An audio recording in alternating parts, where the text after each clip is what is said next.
So, hello friends, once again welcome back to your YouTube channel Samir Bio class for class 8, 9th and 10th. So in our previous video we discussed class 9th biology chapter 4 why do we fall in. In why do we fall in we have discussed our introduction video, our second that what is health, what is disease. In disease we have discussed what are the types of disease.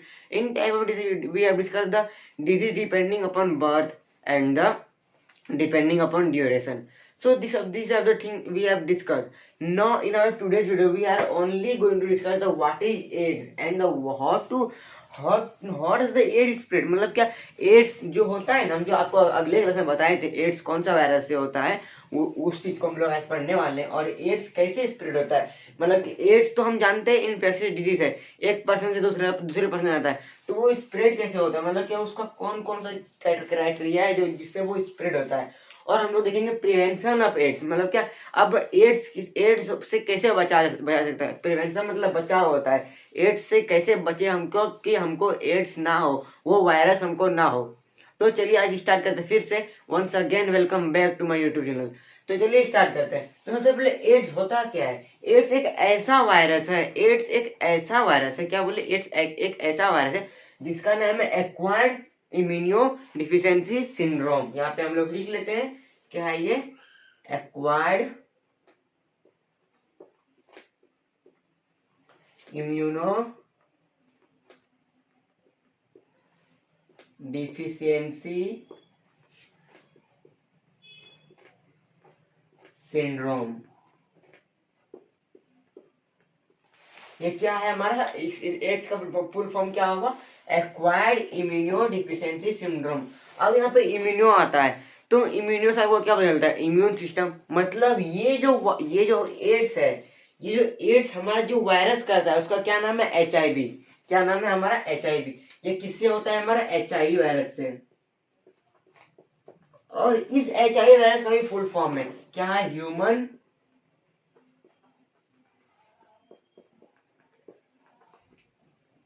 Immuno deficiency virus. अब आप एक चीज गौर कीजिएगा, यहाँ पे भी immuno आ रहा है, यहाँ पे भी इम्यूनो आ रहा है. मतलब ये जो हमारा है ना, ये हमारा डिस्ट्रॉय, जो ये जो वायरस हमारा एड्स, ये जो हमारा HIV वायरस है जो एड्स करता है, वो डायरेक्टली हमारा क्या करता है, इम्यून सिस्टम को डिस्ट्रॉय करता है. क्या करता है हमारा इम्यून सिस्टम. और इम्यून सिस्टम में क्या रहता है हमारा, इम्यून सिस्टम हमारा क्या रहता है, इट प्रेजेंट WBC. अब WBC नहीं पता होगा तो क्या पता होगा, WBC मतलब व्हाइट ब्लड सेल, जो क्या करता है, लड़ने में मदद करता है किसे, पैथोजन से. अगर कोई पैथोजन हमारा बॉडी में इंटर होता है, ठीक है, तो सबसे पहले हमारे स्किन से पास आउट होने के बाद जब वो हमारे इम्यून सिस्टम में प्रवेश करता है तो वहां पे उसको WBC से फाइट करना पड़ता है. अगर वो WBC से फाइट करके आगे बढ़ गया तब तो कुछ और हो सकता है, पहले उसको WBC से फाइट करना पड़ता है. मतलब WBC क्या करता है, हमारा पैथोजन से वो किल करता है. क्या करता है, पैथोजन को किल करता है. अगर हमारा इम्यून सिस्टम को ये डिस्ट्रॉय कर देगा, हमारा HIV वायरस जो एड्स करता है, हमारा इम्यून सिस्टम को जब डिस्ट्रॉय कर देगा तो कोई अदर जो कोई अदर डिजीज करेगा तो उससे हमारा WBC लड़ पाए, क्योंकि हमारा WBC भी तो मतलब क्या इम्यून सिस्टम में भी रहता है, उसको भी तो डिस्ट्रॉय कर रहा है हमारा कौन, HIV वायरस जो एड्स करता है. तो हमारा WBC को क्या कर रहा है, हमारा डिस्ट्रॉय कर रहा है. हमारा इम्यून सिस्टम जो हमारा शक्तिशील जो हमारा इम्यून सिस्टम है, हमारा WBC है जो फाइट करता है पैथोजन से, उसको हमारा कौन कौन डिस्ट्रॉय कर देता है, हमारा HIV. मतलब इसका एक सिम्टम यही है, मतलब क्या एक कहाँ जा सके क्या, मतलब एक यही चीज करता है, मतलब क्या सिर्फ हमारा इम्यून सिस्टम डिस्ट्रॉय करता है. अगर वो इम्यून सिस्टम डिस्ट्रॉय करेगा तो कोई अदर डिजीज तो हमारा अंदर आ सकता है, क्योंकि WBC के पास तो अब तो क्षमता नहीं रहना फाइट करने के लिए हमारा पैथोजन से. तो ये है हमारा HIV वायरस. और बहुत को लगता है क्या ये ना एड्स ना क्या कहता है, हैंड शेकिंग या फिर गला मिलने से, हगिंग से, ये सब चीज से फैलता है. नहीं, ये हैंड शेकिंग से नहीं फैलता है. HIV क्या कहता है, एड्स एक तरह का STD है, मतलब क्या सेक्सुअल ट्रांसमिटेड डिजीज. मतलब क्या सेक्सुअल ट्रांसमिटेड डिजीज के अंदर इसको गिनाया जाता है. किसके अंदर गिनाया जाता है इसको, STDs के अंदर गिनाया जाता है.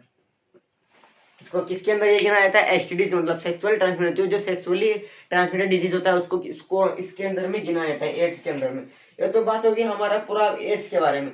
अब बात करते हैं एड्स फैलता कैसे है। जैसे आपको बोली ये सेक्सुअल ट्रांसमिटेड डिजीज है, तो कैसे फैलता होगा? ये सेक्सुअली कॉन्टैक्ट से फैलता होगा। कैसे फैलता होगा? Sexually contact. It spread through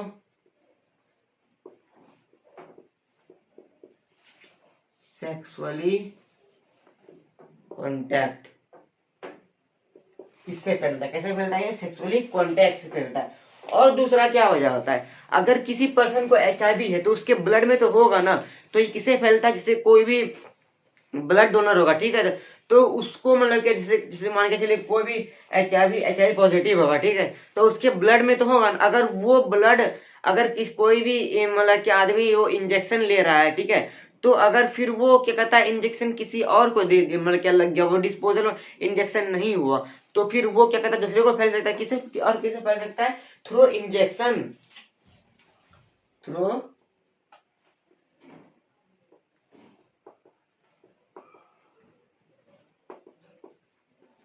through injection ही फैल सकता है। जिससे मतलब क्या डिस्पोजेबल अगर डिस्पोजेबल इंजेक्शन नहीं होगा मतलब क्या फिर दूसरे पर्सन को वही इंजेक्शन लगा देंगे तो उससे ही फैल सकता है। मान के चलिए आपको वही इंजेक्शन से सुई दिया, ठीक है, तो दूसरे पर्सन को वही इंजेक्शन से सुई दिया। मान कर चलिए जो पहला पर्सन को वो इंजेक्शन दिया तो उसको एचआईवी पॉजिटिव होगा, फिर आपको वही वही इंजेक्शन आपको देगा तो आपको भी तो एचआईवी पॉजिटिव होने का जो ज्यादा चांस खतरा रहेगा, तो इससे फैल सकता है। तीसरा है हमारा मदर से। अब बोलेगा मदर से कैसे फैलता है? मान के चलिए कोई भी मदर अगर प्रेग्नेंट है, ठीक है, तो उसको बच्चे को फैल सकता है, उससे उसको फीटस को फैल सकता है। अगर उसको जो फीटस जो मदर होता है ना वो ब्लैंकेट के अंदर जो फीटस रहता है ना वो उससे नरिश करता है मतलब कि उससे न्यूट्रिशन लेता है। तो वो जो न्यूट्रिशन लेता है ना तो उससे जो एचआईवी पॉजिटिव जो उसके मदर के अंदर होगा तो वो बेबी के अंदर हो सकता है, वो बेबी के अंदर हो सकता है। तो यहाँ पे क्या लिखेंगे हम? Through mother.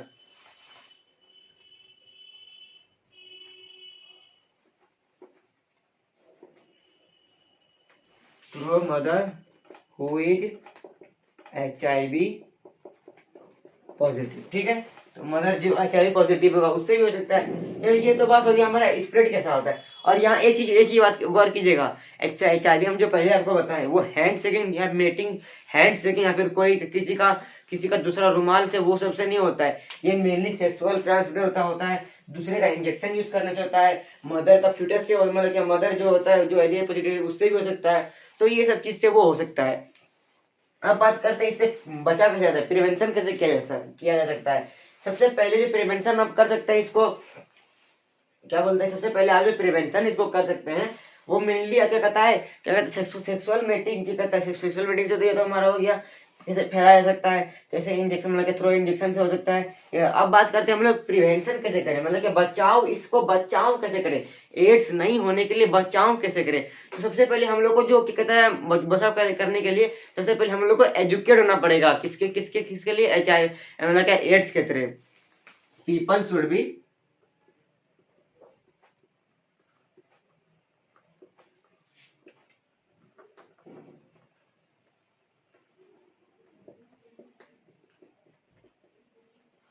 सोसाइटी में जितना भी पीपल है उसको एड्स के बारे में पता होना चाहिए, वो कैसे फैलता है, वो क्या होता है, वो कौन सा वायरस होता है, ये तो पता होना चाहिए। नहीं तो वो किसी भी मतलब क्या उसको बचाव करने के लिए तो वो किसी भी हो सकता है, मतलब क्या उसको पहले से एजुकेटेड होना चाहिए ना, एड्स होता है क्या है, फैलता है क्या, उसको पता चलेगा हाँ इससे फैलता है तो इससे बचाव करना पड़ेगा हमको ना, पहली बात। तो ये होता है हमारा प्रिवेंशन। पहला prevention people should be educated for मतलब एड्स के लिए एजुकेटेड होना चाहिए। और हम लोग का डिस्पोजेबल इंजेक्शन यूज करना चाहिए। क्या करना चाहिए? Disposable use of disposable injection। आप लोग डिस्पोजेबल बोतल के बारे में सुनेंगे, डिस्पोजेबल गिलास के बारे में सुनेंगे, तो ये डिस्पोजल इंजेक्शन भी होता है। मतलब क्या वन टाइम यूज, मतलब क्या एक बार आप वो इंजेक्शन को यूज, ऐसा इंजेक्शन का यूज करना चाहिए क्या एक टाइम वो यूज हो फिर दूसरे में इंजेक्शन वो यूज ना हो, इसलिए डिस्पोजेबल इंजेक्शन का यूज करना चाहिए। और ब्लड शुड बी मतलब क्या screen before the donating blood to other person. क्या बोले? Blood should be screened before donating the other person. लिख लेते हैं हम लोग यहाँ पे, blood should be screened before donating other people। मतलब आप किसी पर्सन को ब्लड डोनेट कर रहे हैं तो आपके मान के चलिए आपके ब्लड में बाय चांस आपके ब्लड में HIV हो तो आप फिर वो ब्लड डोनेट नहीं कर पाएंगे। इसलिए जब भी आप किसी को ब्लड डोनेट करें तो पहले आपका ब्लड चेकअप किया जाता है, स्क्रीन किया जाता है, मतलब कि ब्लड में आपके HIV प्रेजेंट है क्या नहीं, आप कोई और डिजीज प्रेजेंट है क्या नहीं। तो ये सब हमारा प्रिवेंशन हुआ।